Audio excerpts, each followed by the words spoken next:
When you're ready, just warm up. You've got to keep the ball by passing. Your aim's got to be make as many passes as possible in 30 seconds, and the piggy has to try and intercept the ball. You can't tackle it. You can't tackle. So if you're in possession, the piggy can't attack. You can only intercept, and you can only use this space you've got. 10 or 15 minutes. So just warm up by trying a few things. I don't think we're actually playing yet.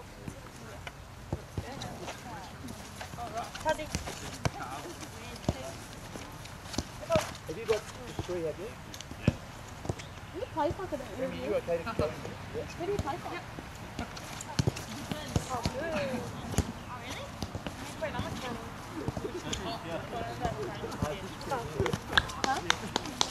Huh? Okay, stop. I want you to think about how you can get the best score while you're doing it. The person with the ball can dribble with it. The people off the ball are obviously looking to find space. The piggies, the defenders, I'm going to be asking you questions as well. How can you best intercept the ball? Think about where you can go and the interaction between the defence and offence.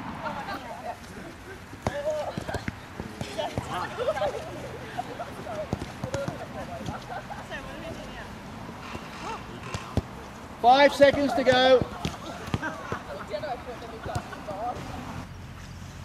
Who can suggest some strategies that you were using or that you think you might be able to use when you're in possession to get as many passes as possible and to not allow the piggy to take the ball? Any ideas? Hold on to it until they come to you. Okay. So, yeah, and then? And then when they come to you, you'll be able to kick it. So you've got the ball and I'm the piggy, so I can come up. If he's going to pass, and where would his support plate need to be? Yeah, like wouldn't be behind me, would it? Wouldn't be a great place to be, would it? Yeah. Where would be an even better place? Yeah, and what could he do to make it even harder for me to get the ball at this moment? Right. Yeah, I didn't think of that. I would have turned around, to rock the ball. But yeah, good. This is the thing with your questioning too. I had an answer in mind, but you gave me an alternative, which was great. So actually, I've learned something as well. So you need to be open to that. You can, when you do this over and over again, you get like, oh, this is going to happen, but you need to be open to, and I'd say actually that's very creative. That's great. Any other ideas?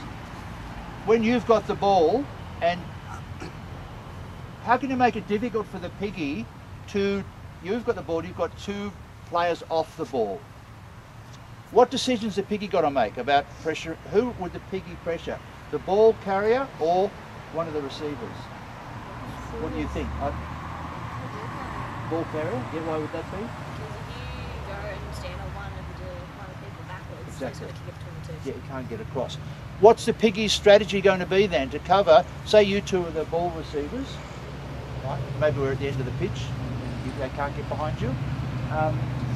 As a piggy, what's my strategy if I go for him, right? How can he make it more difficult for me to cover the two defenders, two ball carriers, ball receivers? Yeah. Anything else? What about positioning of the defenders, of the the support play? Come in.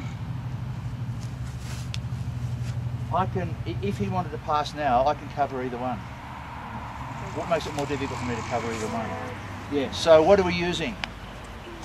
Begins with S. Space, yeah, it's the space. All these games come down to manipulating time and space at the really most fundamental level.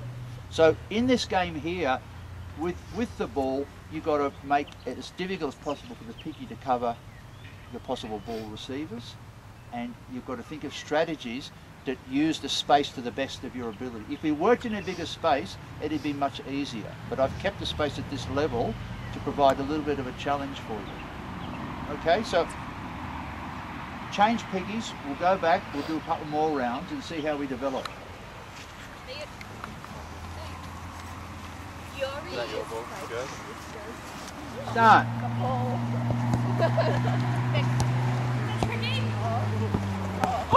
Handball! Good. That looks much better.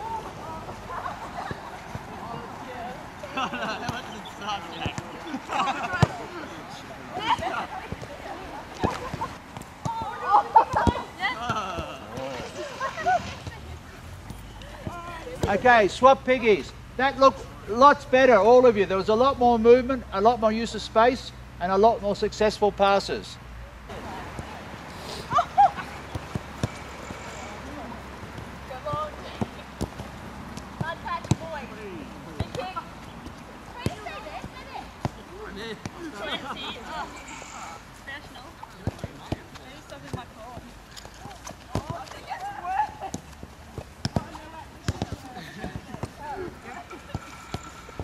Sometimes, if you see someone doing something well, you can use them as an example and we can have a look at them.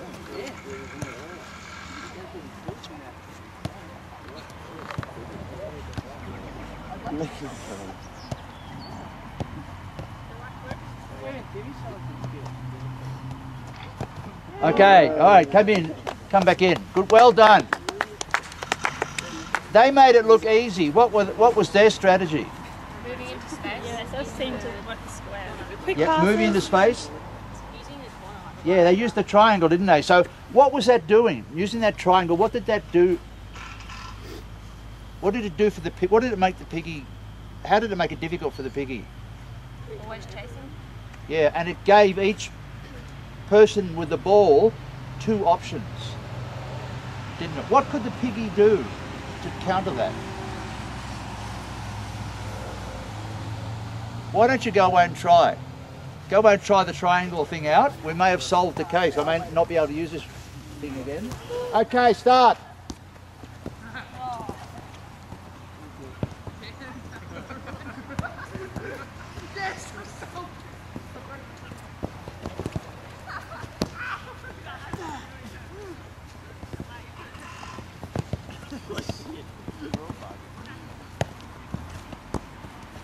Think about your passes.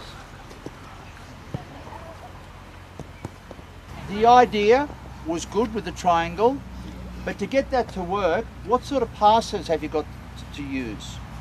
If we could start, just focus on technique for a minute, on skill.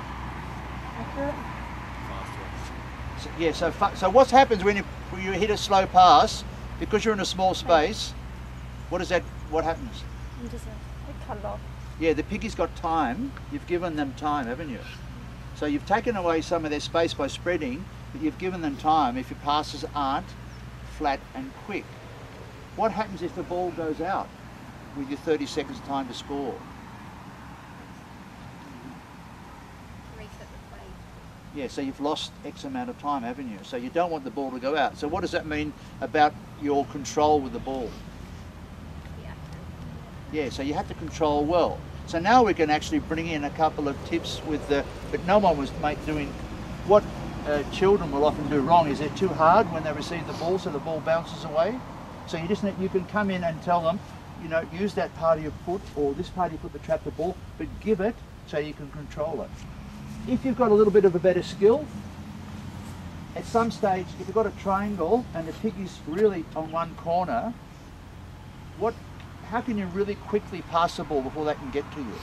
How can you increase the speed of your transfer of the ball from your reception to unloading it to another receiver? One touch.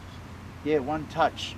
So if you've got, you might want to go out now. I'd like you to go out now and try and bring those things into the game. How you control the ball, make sure your passes are quick enough so the piggy you're not giving the piggy any time, but also experiment and see if you can do one touch in certain situations. If you can't, then you don't do it, but you can try it out, and as you develop and you improve, you'll be able to introduce it slowly. But at least in this way you'll sort of know when would you do a one touch on a pitch in a real game. Sometimes you don't need to, sometimes you do. Now you're helping them discover when they would. Any questions?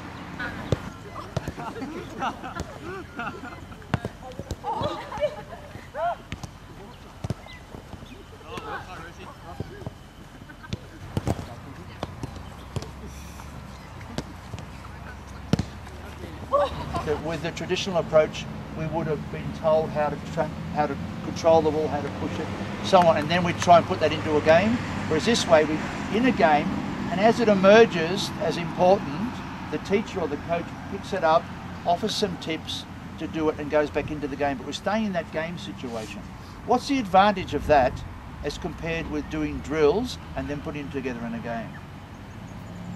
Drills are stationary.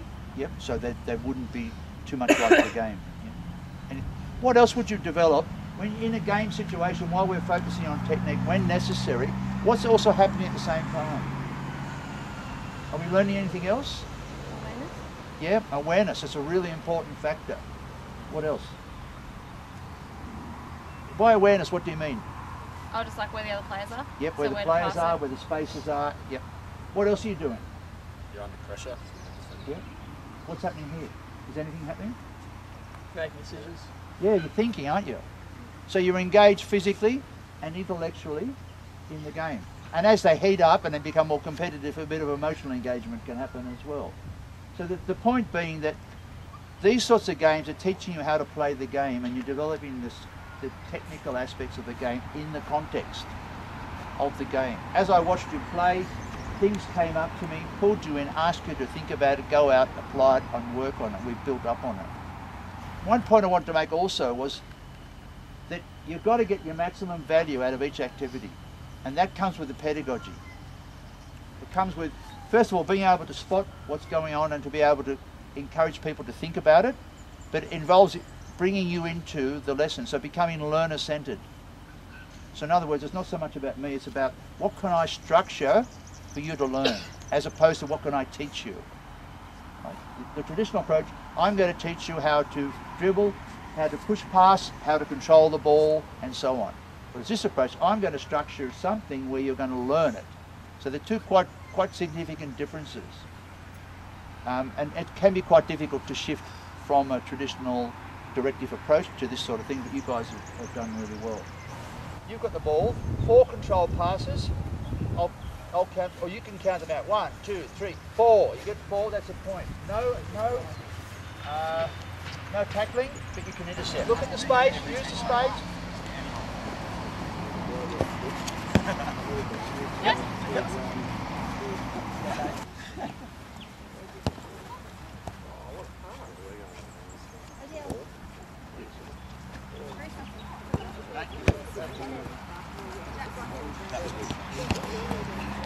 Okay, stop, freeze, don't move. Look where you are, look at the space. Right, what's happening?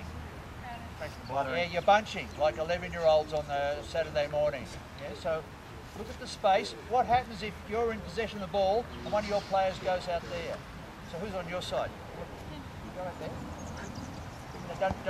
Don't pass yet. Go out the corner. All right, what's going to happen logically with the defence if they see that? What do you think is going to happen? All right, go and mark it, no? All right, now let's see what's happening to the space. You know, so you need to use the space. We learnt that in the previous games. You know, about using that space to make it difficult for the defence to get to the ball. Okay, let's start again. Go. Go. Yep, 10. No kick to me. Yep. What I would have done with that game was ask you the same questions we asked in the game before, and you're hoping that what you learnt in the previous game is going to be scaffolded on in this game, and the same concepts will come through, and they're all really important in the game as well. With this approach, the pedagogy is really important. You can actually go to normal training manuals and get games out that'll work, but it's the way you treat them. You know, so it's student-centered. Let them play the game, let them get a feel for it, ask them some questions. I think a good example was in the piggy in the middle, that as always, it's very stationary to begin with. A couple of questions about space and time, avoiding telling them, but if no answers are coming up, then you have to throw a couple of guns in. And as the games build in complexity, as you did with the games that I watched earlier, you give them chances for team talks and to develop on those strategies. Any questions? Okay, yeah, thanks for your cooperation. Thank you.